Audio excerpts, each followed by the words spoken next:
इस व्याख्यान का विषय है चॉम्स्की तथा रूपांतरण, निष्पादन, व्याकरण। जिस तरह ससुर को आधुनिक भाषा विज्ञान का जनक माना जाता है, उसी तरह नोम चॉम्स्की को आधुनिक भाषा विज्ञान की उच्च मेधा, मास्टर माइंड कहा जाता है। चॉम्स्की के साथ भाषा चिंतन के क्षेत्र में एक नई क्रांति का उदय हुआ। आपको ये जानना चाहिए कि चॉम्स्की तर्क बुद्धिवादी थे। इस बुद्धिवाद के कारण ही उन्होंने तब तक प्रचलित भाषा विज्ञान की कई मान्यताओं पर चोट की, उनसे टकराए। इनकी मान्यता के अनुसार प्रचलित भाषा वैज्ञानिक चिंतन, ध्यान दीजिए, प्रचलित भाषा वैज्ञानिक चिंतन चूहे और पशुओं पर किए गए प्रयोगों के निष्कर्ष पर आधारित है। इसलिए वह मानव की विशिष्ट प्रकृति से अनभिज्ञ रहकर उसकी सृजनात्मक शक्ति को नहीं पहचान पाता।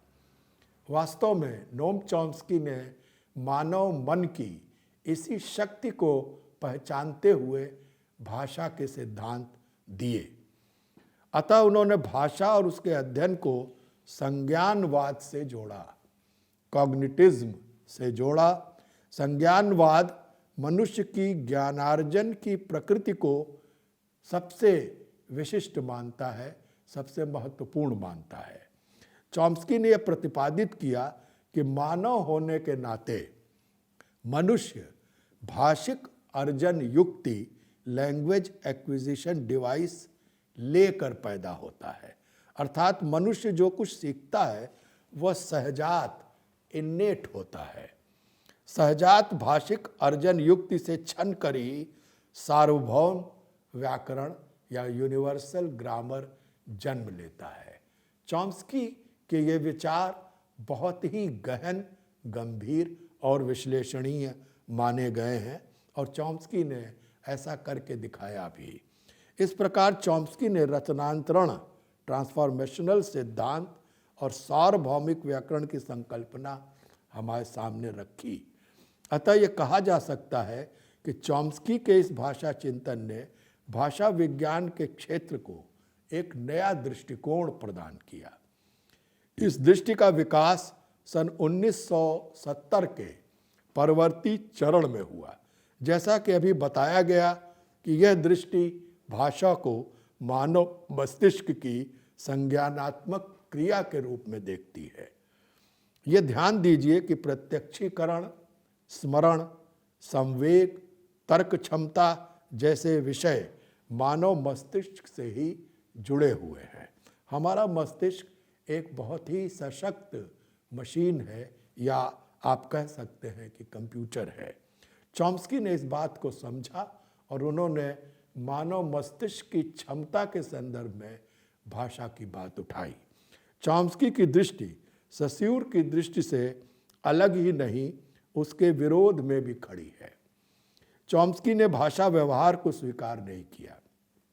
इसे उन्होंने रद्दी की टोकरी की वस्तु कहा। अतः आगे के भाषाविदों ने उनके इस तर्क को निरर्थक सिद्ध कर दिया और समाज भाषा विज्ञान की धारा प्रबल हो गई। यह भाषा विज्ञान के इतिहास से जुड़ी हुई सूचना है जो जानना आपके लिए आवश्यक है। चॉम्स्की के भाषा चिंतन में भाषा अधिगम, लैंग्वेज एक्विजिशन का या लैंग्वेज लर्निंग का बहुत महत्व है। मनुष्य की इस शक्ति को, लैंग्वेज लर्निंग की शक्ति को वे सामाजिक नहीं, जैविक, बायोलॉजिकल मानते हैं। उनके मत में ये कोटेशन है, जन्म के समय मानव शिशु का मानस पटल धुला पुछा न होकर सहजात वृत्तियों से जुड़ा होता है। इसीलिए वातावरण में विविध संरचनाओं और शैलियों से युक्त विभिन्न वाक्यों के भीतर से भी वह सहज वाक्य और साधारणीकृत नियमों तक स्वतः पहुंच जाता है। इस बात को हम, जो बच्चा धीरे धीरे परिवार परिवेश में भाषा का अधिगम करता है, उस प्रक्रिया में भी देख सकते हैं कि वह स्वतः विभिन्न संरचनाओं और शैलियों से परिचित होता जाता है। अगर कोई त्रुटि होती है तो उसमें सुधार करता जाता है और फिर उसमें सुधार करके वह धीरे धीरे 5-6 वर्ष की उम्र तक भाषा का सही और सटीक प्रयोग संदर्भानुसार करने लगता है। चॉम्स्की के इस चिंतन ने तत्कालीन भाषा चिंतन को बहुत प्रभावित किया। चॉम्स्की ने स्पष्ट शब्दों में कहा कि भाषा विज्ञान के लिए, ये भी उदाहरण है, किसी भाषा विशेष की व्याकरणिक संरचना एवं नियमों का पता लगाना उतना महत्वपूर्ण नहीं है जितना सभी भाषाओं की मूल प्रकृति पर, यूनिवर्सल नेचर पर प्रकाश डालना है।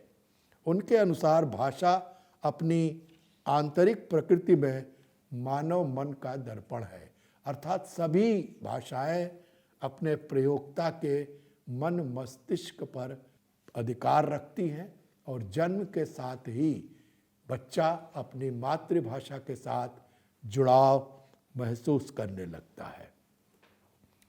सार्वभौमिक व्याकरण का अध्ययन इसीलिए मानव मन की बोधात्मक क्षमता, कॉग्निटिव कैपेसिटी से जुड़ा हुआ है, ये मान्यता चॉम्स्की की है और इसी का अध्ययन चॉम्स्की का रूपांतरण व्याकरण संबंधी विचार करता है। मानव मन की बोधात्मक क्षमता के संबंध में उन्होंने ये भी कहा कि सार्वभौम व्याकरण ही भाषा वैज्ञानिकों के अध्ययन की साध्य वस्तु होना चाहिए, क्योंकि उसी के आधार पर कोई व्यक्ति, कोई बालक भाषा का अधिगम करता है। इसमें संदेह नहीं कि चॉम्स्की के इस भाषा सिद्धांत से आधुनिक भाषा विज्ञान की धुरी संरचनावाद से बदलकर रूपांतरण प्रजनक, जिसे हम टीजी सिद्धांत कहते हैं, ट्रांसफॉर्मेशनल जनरेटिव सिद्धांत, पर आ टिकी। बाद में अधिकांश व्याकरण सिद्धांत प्रत्यक्ष या परोक्ष रूप से चॉम्स्की के सिद्धांत का आधार लेकर ही विकसित हुए हैं। ये ध्यान दीजिए कि सन 1965 में चॉम्स्की की पुस्तक आई aspects of the theory of syntax. इसी पुस्तक में टीजी मॉडल की नींव रखी गई और ये पुस्तक अत्यधिक प्रचलित हुई।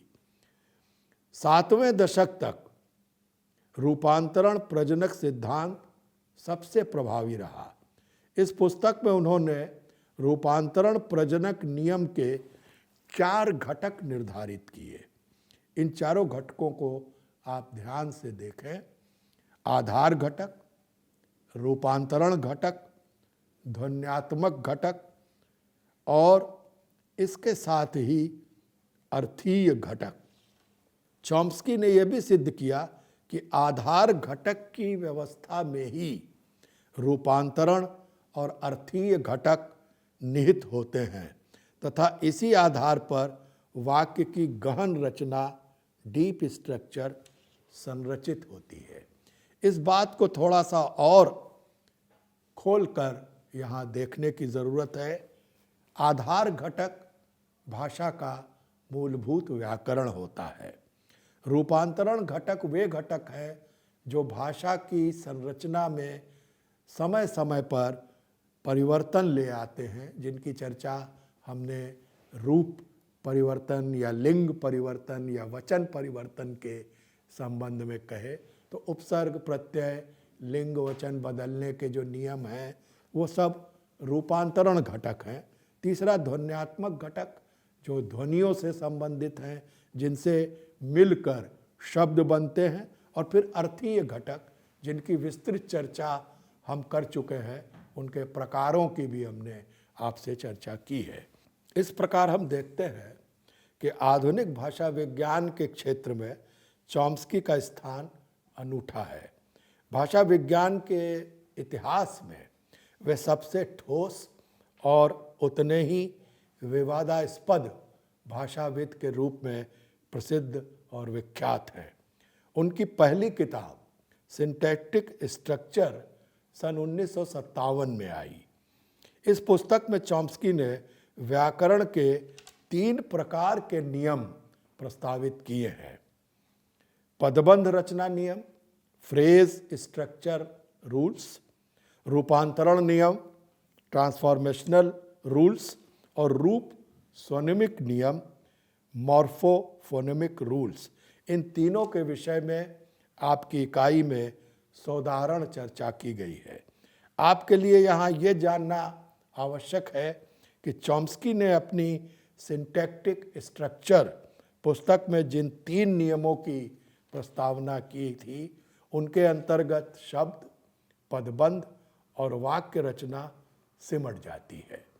सन 65 की पुस्तक में चॉम्स्की ने अर्थ तत्व की आंतरिक संरचना के विश्लेषण की बात कही। इस प्रकार इनमें से पहली पुस्तक को, जो 1957 की है, उसे हम 1957 का मॉडल, और दूसरी पुस्तक को जो सन 1965 की है, उसे हम 1965 का मॉडल कहते हैं। इनकी भी सौदाहरण चर्चा आपकी इकाई में है। यहाँ इतना कह देना आवश्यक है कि ये दोनों मॉडल मिलकर पहले स्तर पर शब्द, पदबंध और वाक्य की संरचना को उभारते हैं, और दूसरी पुस्तक अर्थ के स्तर पर व्यापक चर्चा करती है।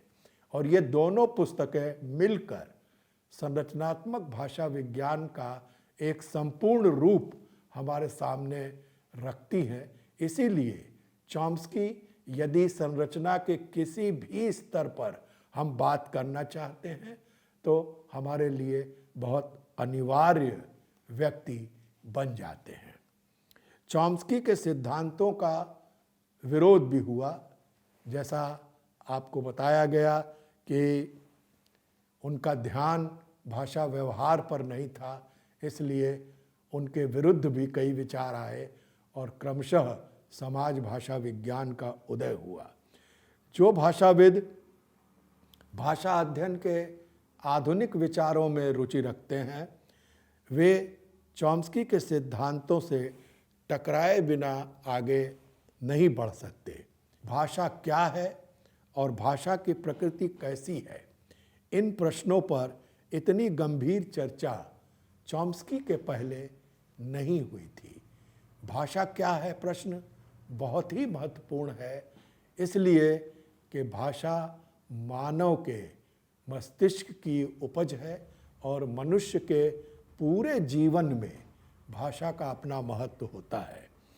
उसकी प्रकृति कैसी है, ये बताने के लिए ही चॉम्स्की ने ट्रांसफॉर्मेशनल जनरेटिव ग्रामर की संकल्पना सामने रखी और उसके माध्यम से उसका भाषा का विश्लेषण किया।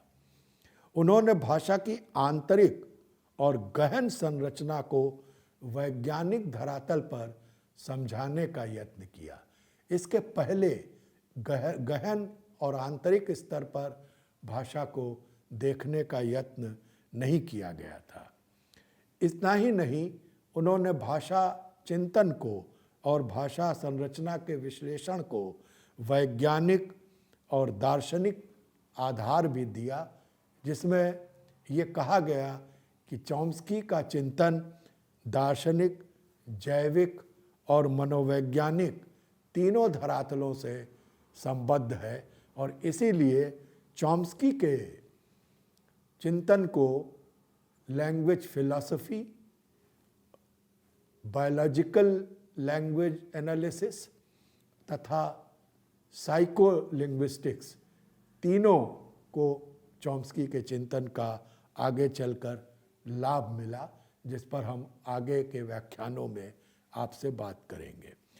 इसके साथ ही विचार और भाषा के अंतः संबंधों की खोज भी सबसे पहले चॉम्स्की ने ही की कि कैसे हमारा चिंतन, हमारे विचार भाषाबद्ध होते हैं और फिर उन विचारों को यदि हम दूसरे तक पहुंचाते हैं तो वो किस रूप में वो विचार दूसरा व्यक्ति भी ग्रहण कर लेता है।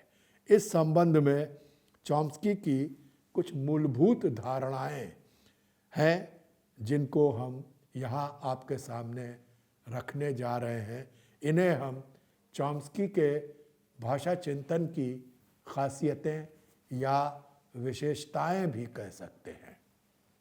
नंबर 1, चॉम्स्की के रूपांतरण प्रजनक व्याकरण में भाषिक इकाइयों का सूक्ष्म विश्लेषण किया गया है। ध्यान दीजिए, अभी हमने आपसे कहा कि इतना गहन और आंतरिक विवेचन इसके पहले के भाषा विश्लेषण में हमें नहीं मिलता। तो चॉम्स्की के रूपांतरण प्रजनक व्याकरण में भाषिक इकाइयों का सूक्ष्म विश्लेषण हमें मिलता है। नंबर 2, मानव शिशु अपनी मातृभाषा के संरचनात्मक नियमों को तो आत्मसात करता ही है, वह ऐसी उक्तियों का उत्पादन भी कर सकता है जिन्हें उसने पहले कभी नहीं सुना। यानी मानव मस्तिष्क में कुछ ऐसे गहन जैविक तत्व होते हैं जिनके द्वारा वो अपनी मातृभाषा का तो अधिगम करता ही है, साथ ही अपनी मातृभाषा के उन नए नए वाक्यों को भी सीखता और समझता चलता है जिन्हें पहले उसने कभी सुना नहीं था।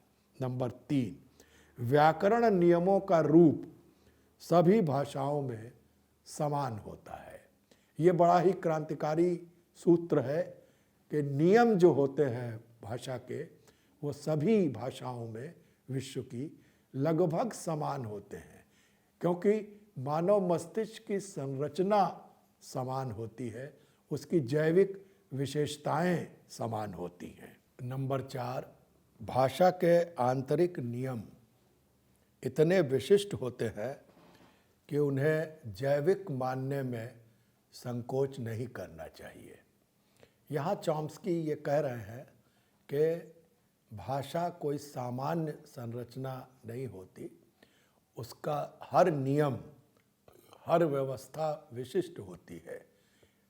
इसलिए मानव मस्तिष्क ही उसे कोड और डिकोड करता है, अर्थात अपने भीतर हम वक्ता के रूप में उसे संयोजित करते हैं, उसको कोडीकृत करते हैं, उसकी कोडिंग करते हैं और फिर श्रोता उसे ग्रहण करके उसकी डिकोडिंग करता है, उसका अर्थ ग्रहण करता है।